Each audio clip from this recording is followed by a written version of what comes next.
Hey guys, Robbie here from CrossFit South Bend. Today we are going to talk about the new nutrition facts label. So for the first time in a very long time, the nutrition facts that you would typically see on the back of a food are going to change their appearance.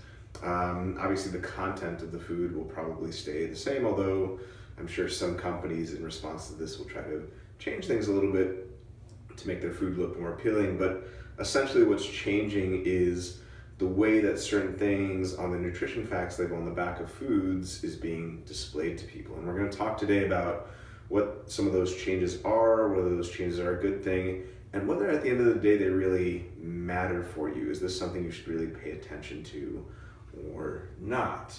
So let's first talk about a distinction between nutrition facts versus an ingredient list. And this topic is a little near and dear to my heart. My very first Wellness Wednesday video that I filmed about a year ago, this was the very first topic that I covered. You know, should you pay attention to nutrition facts versus the ingredient list or the ingredient label? And I still think pretty much exactly what I thought back then, and we'll talk about this in more detail in just a second. The ingredient list is really the one that matters. But let's just talk about the distinction between the two first. So nutrition facts is that thing on the back where you see the list of calories and calories from fat and sugar and protein and carbohydrates, and then you see certain micronutrients at the bottom, and then added salt and percent daily value and all those different metrics on the back of a food. And unfortunately, I would say this was supposed to be a way for us to be more health conscious over the past 30 to 40 years.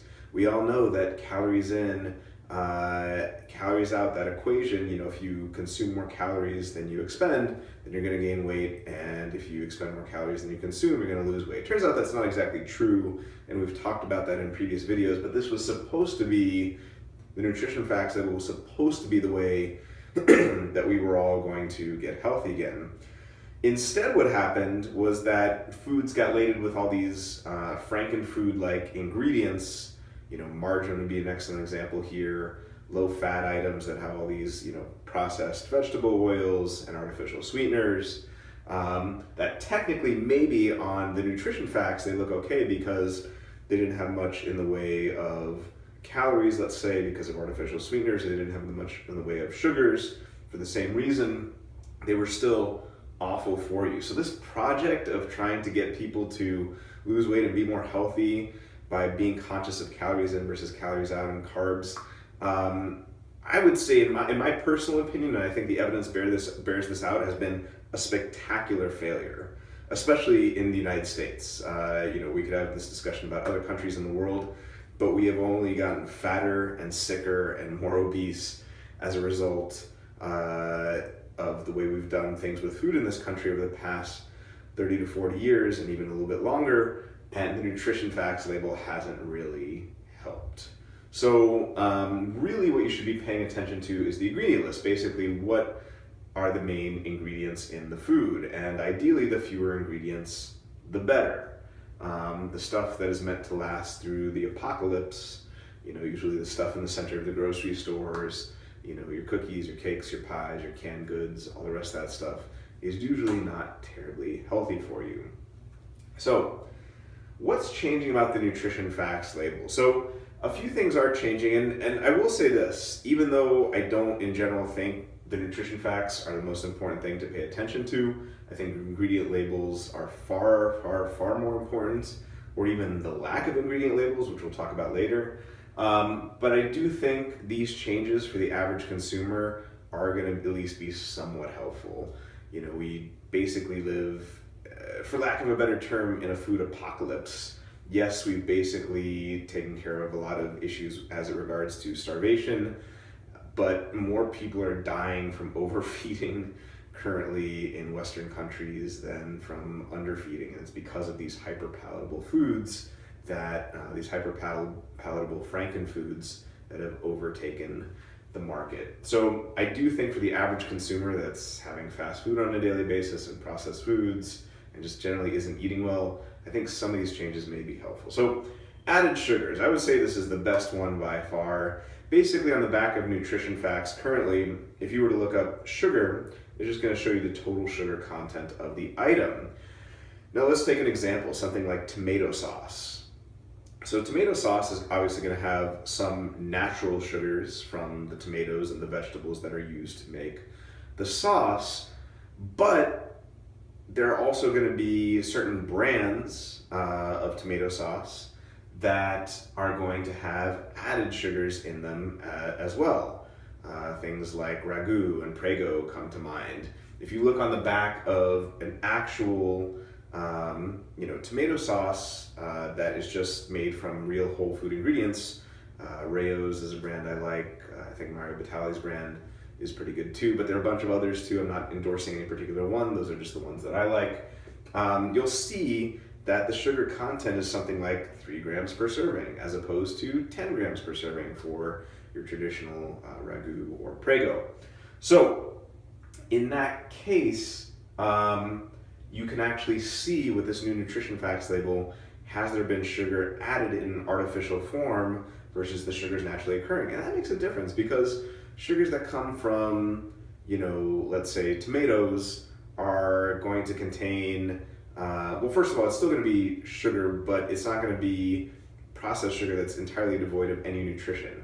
The tomato has fiber, it's got nutrients, it's got a whole bunch of other stuff as opposed to high fructose corn syrup, which is just pure, sweetener with no nutritive value. So I do think in general that is a good thing. They're changing the serving size to actually reflect what people eat. This is long overdue. No one ever drinks a quarter can of a soda, right? They drink the whole thing. So now you can actually see that in a typical can of soda, there's something like 68 grams of sugar. 68 grams, and most of it is fructose, which, fructose in fruit is not that bad because it comes with nutrients and fiber and all the rest of it. But 68 grams of pure fructose is just asking for non-alcoholic fatty liver disease if you do it on a repeated basis. That's an insane amount of pure sugar just from one can. So getting the serving sizes right might, add a little bit of shock value to when someone turns around the food item and sees what's on the back. To a lesser extent, they've started talking a little bit more about different micronutrients. This helps a little bit. They've also added the absolute value of micronutrients. So for vitamin D, for example, they'll tell you the total number of IU per day as opposed to just saying a % of a daily value. That actually ends up being a pretty good thing because you want to know those things in absolute terms. So I'll give you an example. Vitamin D. For a long time, the standard recommendation on vitamin D has been just woefully inadequate, just ridiculously inadequate. So something like 400 IU a day, when really it should be something like 2,000 IU a day, and some would even argue 5,000 IU a day. But let's just grant for the sake of argument that it should be 2,000 IU a day.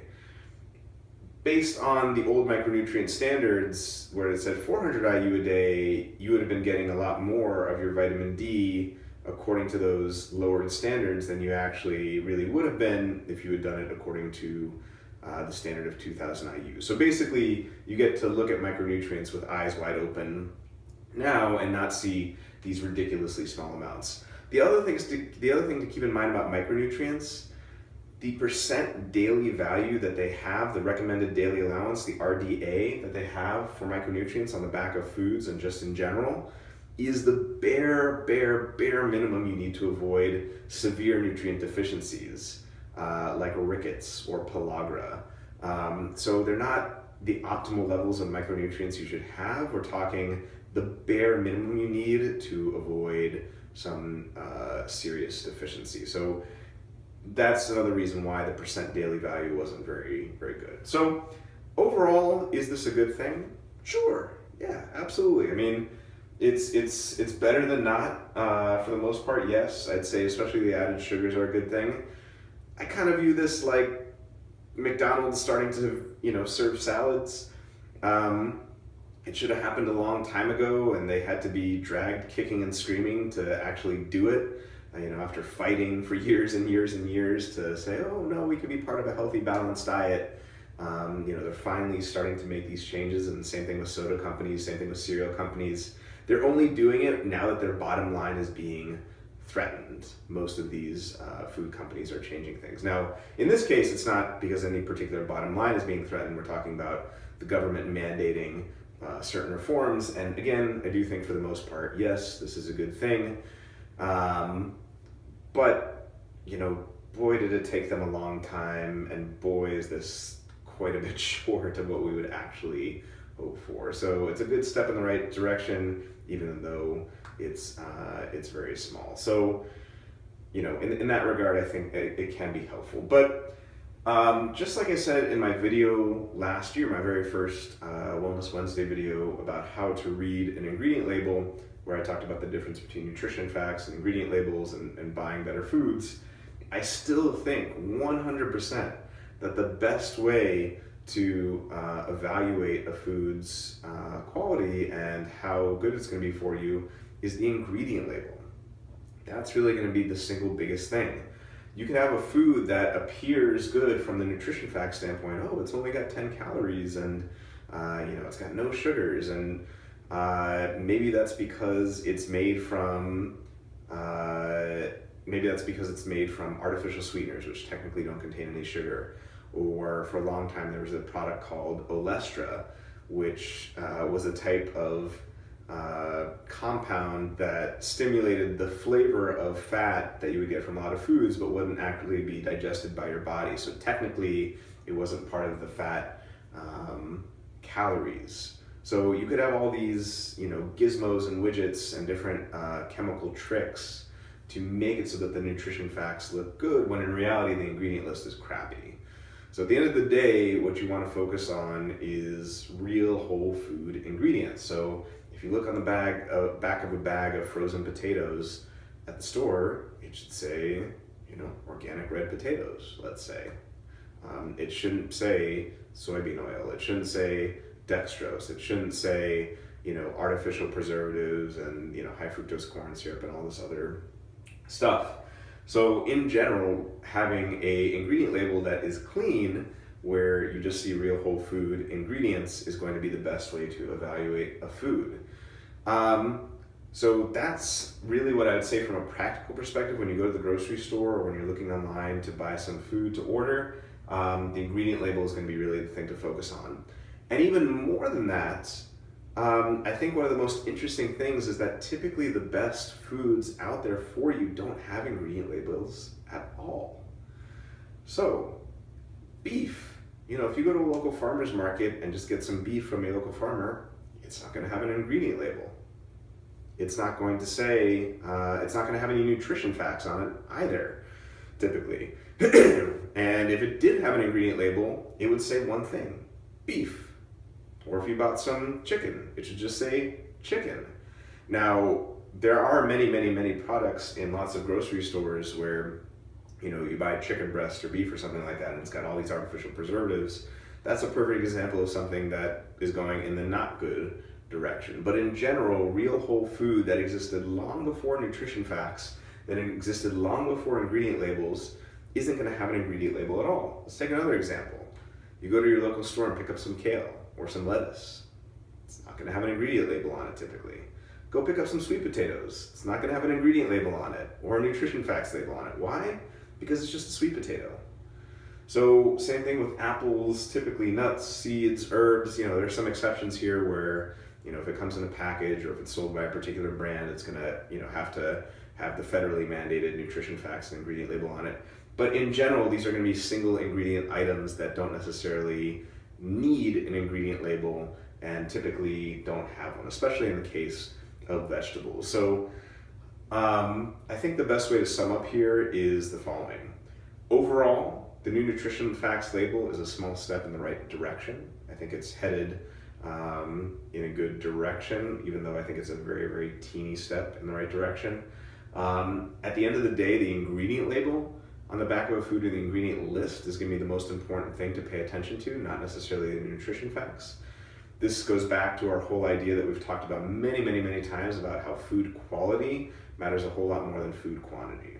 That doesn't mean that food quantity doesn't count for anything, but it does mean that food quality from a health perspective is far more important.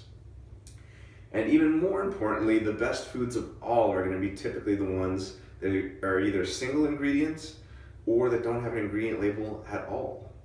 You know, your beef, your vegetables, your chicken, your apples, all these different things that don't need an ingredient label, that don't need a nutrition facts label, and that have existed for long before either of these things ever came into existence. All right, guys, so hopefully now that we've talked about the new nutrition facts label, you have a sense of, you know, what some of the changes are, what you can practically do in the grocery store to pick the right foods, and, you know, which foods are ultimately going to be the best for you. All right, guys, thanks so much for tuning in. See you next time.